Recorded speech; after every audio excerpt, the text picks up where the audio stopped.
This video is brought to you by Jab.se, the lead supplier of MMA gear in Scandinavia.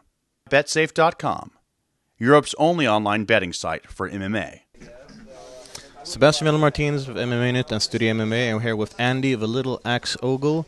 And so tell us first off, where does your nickname, The Little Axe, come from? Because I'm going to cut down Josh Crispy and you're going to see it. All right, well, that's a pretty good, intimidating name. A lot of UFC fans first got to see you on The Ultimate Fighter. We got to see a little bit on the show, but it's a tough experience. A lot of fighters have talked about it before. What was it like for you?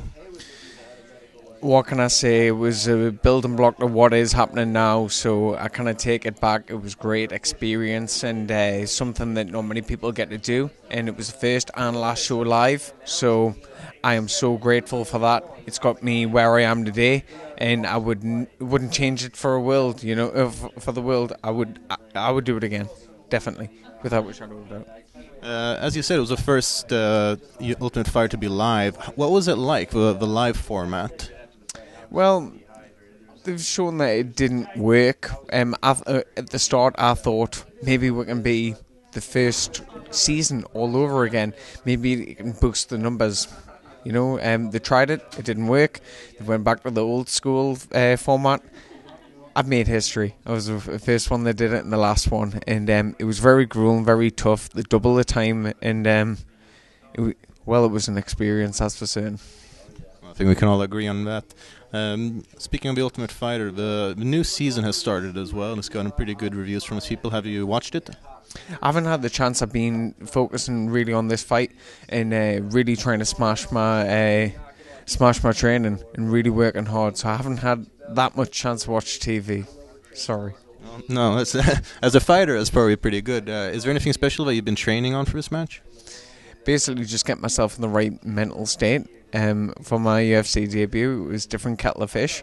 It was basically jumping in at the deep end. It was like my first ever professional fight all over again. And it's very, very difficult to be in the limelight. I still see myself as just normal Andy. And I've got people in the street saying, hey Andy, how's it going, blah, blah, blah. And I'm like, do I know that guy? And then I'm like, how do I know him? And then he'll come over and he'll shake my hand. He'll be like, I really love mixed martial arts. And I'm like, oh yeah, I forgot. People like know you may not know them. So sometimes I'm standing there, I'm thinking, how the hell do I know this guy? Am I being ignorant? But I'm not being ignorant. It's just I just think of me as me, just normal Andy. So having that mentality, what's this fame been like? Is it frustrating at times, or is it all good? The UFC house, the tough house, it did not it didn't set me up for that. I was prepared for trying to battle for a contract. I didn't know what was going to happen afterwards. And nobody ever tells you that it's going to make things crazy with your family life. My family, I was just normal Andy 1 minute. The next minute, I've got like several thousand people trying to add me on Twitter and several thousand people trying to add me on Facebook, like talking to me all the time and like fans and stuff like that. It's very overwhelming. I did not know this was going to happen. Like, some people right now probably be thinking, well, like, that's cool. Dude, man, it's overwhelming, man. You may be like, somebody really loves you out there. They want to hear what you have to say. They ask you, like, what did you have for your tea tonight? How do I get as ripped as you? Like this. I'm like, dude, at weigh-ins, I'm miserable. I'm like that for 5 seconds. Then and there's nothing more that I want to do than eat. You know, like, you get crazy questions, man. It's crazy. It's nice, though. Now, speaking of eating, you were a lightweight previously, and then you went down to featherweight for your debut. How do you feel? Is this going to be your permanent weight class? Dude, at lightweight, I was like a T-Rex fighting amongst, like, big... What are the leaf eaters? What, a Brontosaurus? Yeah, I was a T-Rex fighting amongst Brontosauruses. You know, like a long neck. Me with my little arms and stuff, and I feel good at featherweight. I was a featherweight before I went on the show. I did lightweight on the show because it was 16 weeks and I knew it was going to be a very long time. It was going to be tough, and I'm natural featherweight. I'm a small guy.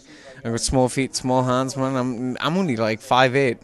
Like lightweight, man, you got people that like are 5'6" and really, really broad, and then you got people that are like 6'2" and they're like They're like that, like spaghetti. It's a crazy weight, man. Featherweight, they're a little bit more my size.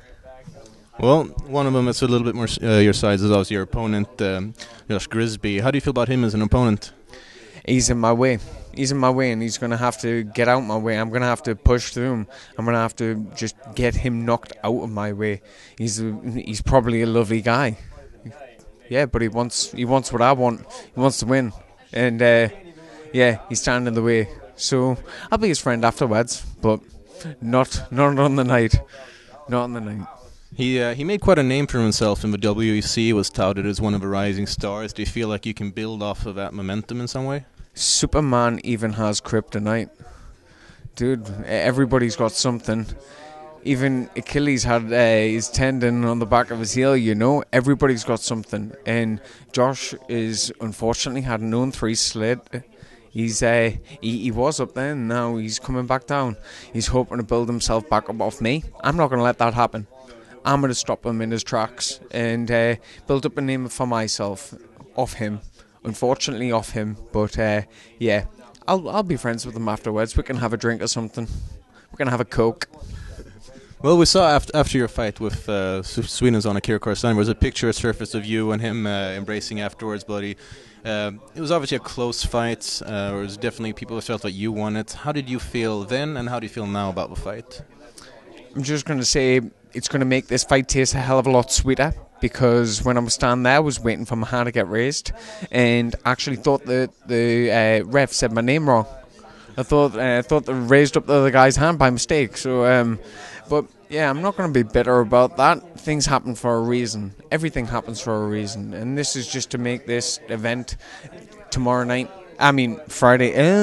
Saturday night taste so much more sweeter, and it's going to taste fantastic. It's going to be absolutely great. I can't wait, man. I can't wait. Well, we definitely feel that. Rounding off a bit here, you said everyone's got their kryptonite. What would you say Josh Grisby's kryptonite is? Andy Ogle. And it's obviously a very interesting card. In the main event, we see a title fight between Henan Barrow and Michael McDonald. Who do you think will take that fight? Barrow, man, he's sick.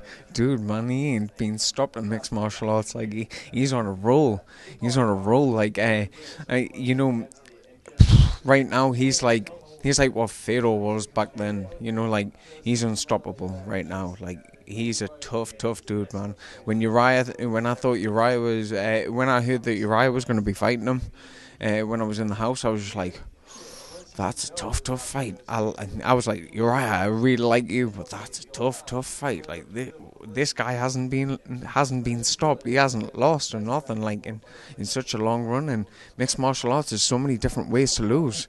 And dude, man, that guy is pretty scary, man. But he's a lovely guy. Well, it's true. He's always smiling, very happy.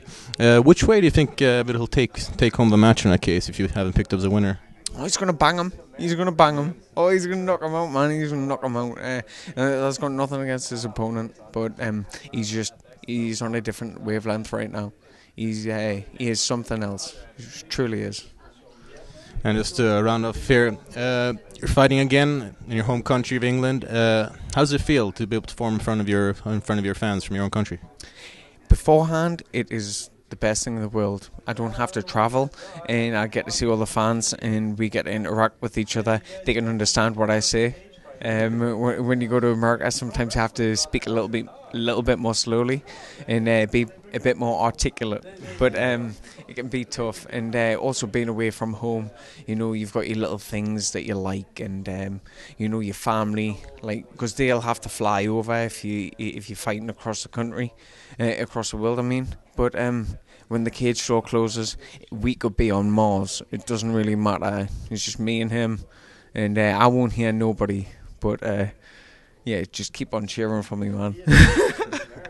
Well, we can definitely expect the hometown crowd to be cheering for you. And be sure to don't miss Andy Ogle against Josh Grisby at UFC on Fuel 7, also known as UFC London 2013. Thank you very much and good luck. Cheers, man. Thank you very much.